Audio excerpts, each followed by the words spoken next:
If you've had surgery, you might remember starting to count backwards from 10, 9, 8, and then waking up with the surgery already over before you even got to 5.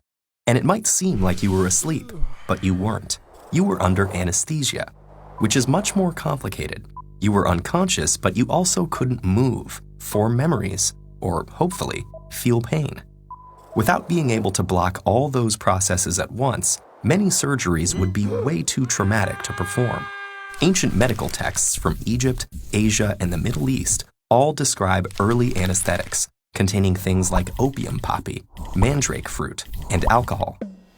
Today, anesthesiologists often combine regional, inhalational, and intravenous agents to get the right balance for a surgery. Regional anesthesia blocks pain signals from a specific part of the body from getting to the brain.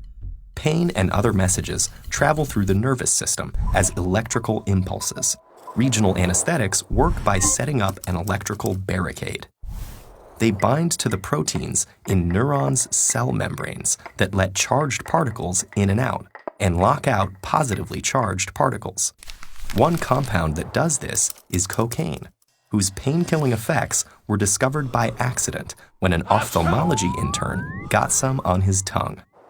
It's still occasionally used as an anesthetic, but many of the more common regional anesthetics have a similar chemical structure and work the same way.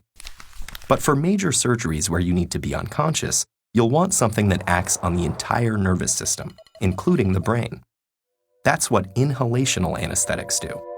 In Western medicine, diethyl ether was the first common one. It was best known as a recreational drug until doctors started to realize that people sometimes didn't notice injuries they received under the influence. In the 1840s, they started sedating patients with ether during dental extractions and surgeries.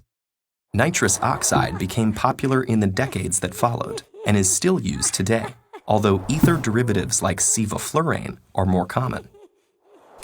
Inhalational anesthesia is usually supplemented with intravenous anesthesia, which was developed in the 1870s. Common intravenous agents include sedatives like propofol, which induce unconsciousness, and opioids like fentanyl, which reduce pain. These general anesthetics also seem to work by affecting electrical signals in the nervous system.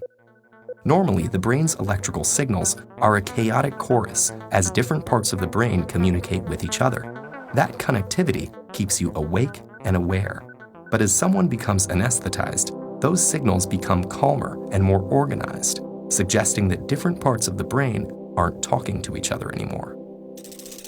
There's a lot we still don't know about exactly how this happens. Several common anesthetics bind to the GABA-A receptor in the brain's neurons. They hold the gateway open, letting negatively charged particles flow into the cell.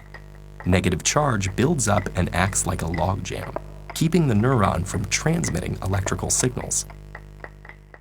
The nervous system has lots of these gated channels, controlling pathways for movement, memory, and consciousness. Most anesthetics probably act on more than one, and they don't act on just the nervous system. Many anesthetics also affect the heart, lungs, and other vital organs. Just like early anesthetics, which included familiar poisons like hemlock and aconite, modern drugs can have serious side effects. So an anesthesiologist has to mix just the right balance of drugs to create all the features of anesthesia, while carefully monitoring the patient's vital signs and adjusting the drug mixture as needed. Anesthesia is complicated, but figuring out how to use it allowed for the development of new and better surgical techniques. Surgeons could learn how to routinely and safely perform C-sections, reopen blocked arteries, replace damaged livers and kidneys, and many other life-saving operations. And each year, new anesthesia techniques are developed that will ensure more and more patients survive the trauma of surgery.